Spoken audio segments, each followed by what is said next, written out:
আবারও চলে এসেছে অপর্ণা নতুন দিন নতুন একটা ভিডিওর সাথে। আজকে কোনো ভিডিও নয়, ছোট্ট একটা রেসিপি অপর্ণা তোমাদের সঙ্গে শেয়ার করতে চলেছে। হ্যালো আমার প্যারি বন্ধুরা, সবাই কেমন আছো? আশা করছি যে যেখান থেকে আমার ভিডিও দেখছো, যে যেখানে আছো সবাই ভালোই আছো। তো দেখো, বুঝতেই পেরেছো দেখে আমি কি রেসিপি শেয়ার করতে চলেছি। এখন আমের সিজন চলছে, কিন্তু না, আম একটু আধ পাকা হয়ে গেছে, খুব কাঁচা পাওয়া যাচ্ছে না। তো যাই হোক, চলো, আমারও আমগুলো প্রায় আধ পাকা হয়ে গিয়েছিল, এটা একদিন আগে নিয়ে এসেছিলো। তো চলো আমি আমের খাট্টি মিষ্টি টক ঝাল A to Z কীভাবে তৈরি করি, তো সেটাই তোমাদের সঙ্গে শেয়ার করলাম। তো চলো, এখানে আমগুলো নিয়ে নিয়েছি। দেখেছো আমগুলো একটু কাঁচা একটু পাকা, যেহেতু একটা রাত রয়ে গিয়েছিল।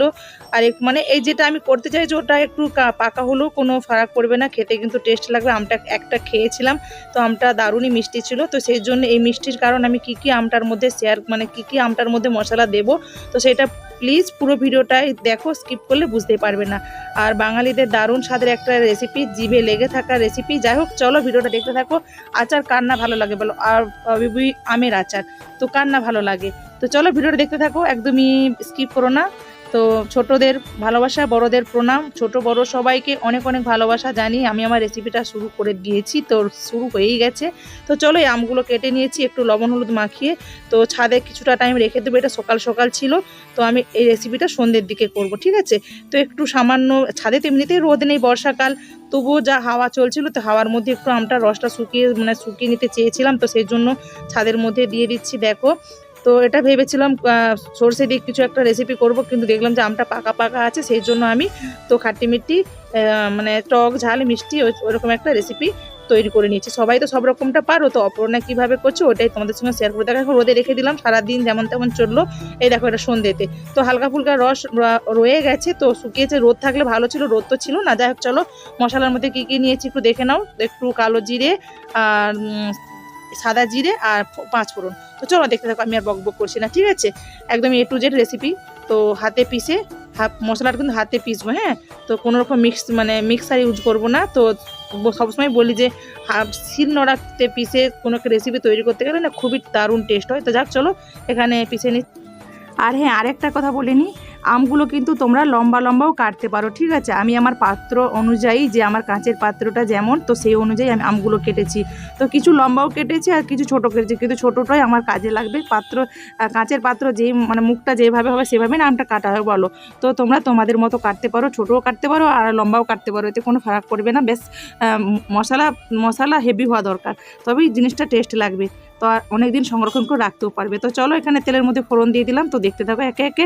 তেলের মধ্যে 5 ফোড়ন দেবো আর একটু কালো সরষে দেবো, ঠিক আছে। কালো সরষেটা দেওয়ার কারণ তো বুঝতেই পারছো কেন, তো সেন্ট অপূর্ব উঠবে। তো ফোড়ন দেওয়ার পরও সেন্ট উঠে কালো সরষেটা দিতে আমি পছন্দ করি, তো সেই জন্য কালো সরষে আমি দিয়ে দিলাম। তোমরা দিতেও পারো, নাও দিতে পারো। তো চলো ভিডিওটা দেখতে থাকো, আর বকবক করছি না, ঠিক আছে। তো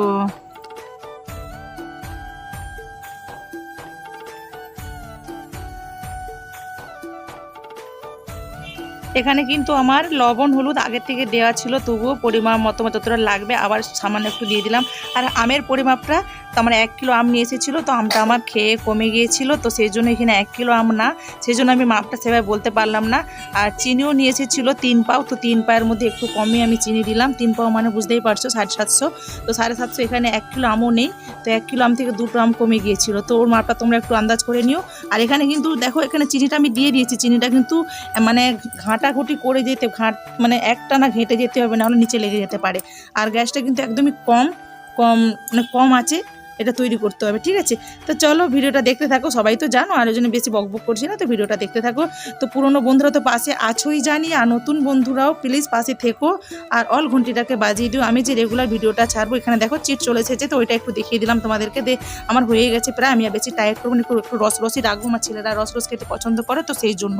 তো চলো, পুরনো বন্ধুরা তো আছোই পাশে, তোমাদের জন্য অনেক অনেক ভালোবাসা, নতুন বন্ধুদের জন্য অনেক অনেক ভালোবাসা। নতুন বন্ধুরা প্লিজ পাশে থেকো, আর নিত্য নতুন ভিডিও দেখার জন্য অল ঘন্টিটা বাজিয়ে দিও, এতে করে আমি যে নিত্য নতুন নেপালের ভিডিও ছাড়বো, তো সেটা তোমাদের কাছে আগে পৌঁছে যাবে। তো চলো, রেসিপিটা কেমন লাগবে অবশ্যই কমেন্ট করে বলবে, আর লাইকটাও করে দিও। যদি বেশি ভালো লেগে থাকে তাহলে বন্ধু বান্ধবীদের সঙ্গে শেয়ারও করে দিতে পারো, তো ওটাই বলবো। তো শেয়ার তো হয় না, তবুও একটু বলে দিলাম। তো চলো দেখতে থাকো। তো আমি একটা কাঁচের পাত্রের মধ্যে রেখে দেবো। দেখো এখানে ভেজে রাখা মশলাটাও লাস্টে ইউজ করলাম, তো এটা তো দিতেই হবে। তো যেহেতু চিনি দিয়ে করছি সেই জন্য কালারফুল অতটা হচ্ছে না, গুড় দিয়ে করলে আরও কালো কালো হতো। তো যাই হোক, চিনি দিয়েও করেছিলাম, অপূর্ব টেস্ট হয়েছিল, অসাধারণ টেস্ট হয়েছিল, একদম মুখে লেগে থাকার মতো রেসিপি। তো দেখো এখানে কমপ্লিট হয়ে গেছে, আমি একটা পাত্রে ঢেলে নিচ্ছি। আমার তো অত শৌখিন পাত্র থেকেও আমি ইউজ করি না, তো শৌখিন পাত্র আছে, রেগুলার ইউজ করা যে পাত্র তাতে আমি ইউজ করলাম। তো দেখো সারাদিন কাজের মধ্যে ব্যস্ত থাকি, তো শৌখিন পাত্রগুলো ইউজ করতে গেলে কখন কি পড়ে ভেঙে যাচ্ছে, সেই জন্য তো আমার যেটা রেগুলার ইউজ করি সেই পাত্রের মধ্যে আমি ঢেলে দিলাম। দেখো এবার এখানে কাঁচে জারে রেখে দেবো, ঠিক আছে। তো এইসব আচার কাঁচা জারে রাখলে কিন্তু অনেকটা দিনই থাকে। তো আমার এইসব মিষ্টি আচার বেশি দিন থাকবেও না।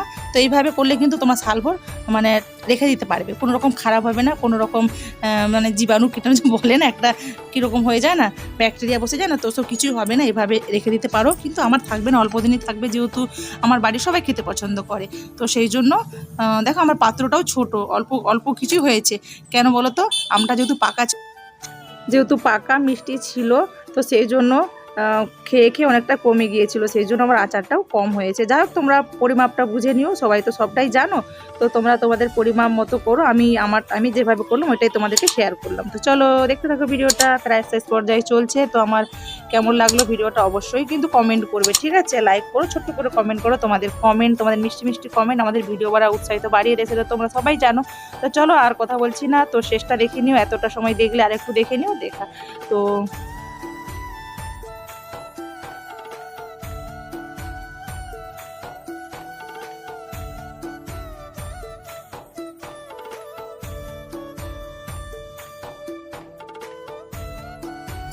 তো দেখো এখানে আমার খাটি মিষ্টি আচার রেডি, আর তো কাঁচের পাত্রে ঢেলেও নিয়েছি। তো চলো, এতটা সময় ধৈর্য ধরে ভিডিওটা আমার দেখার জন্য অনেক অনেক ভালোবাসা, সবাইকে অনেক ভালোবাসা। সবাই ভালো থেকো, সুস্থ থেকো, সবাই সবার পাশে থেকো, সবাইকে নিয়ে ভালো থেকো। তো আবারও আসি নতুন দিন নতুন কোনো ভিডিও বা রেসিপির সাথে। তো অনেক অনেক ভালোবাসা, tata, bye, thanks for watching.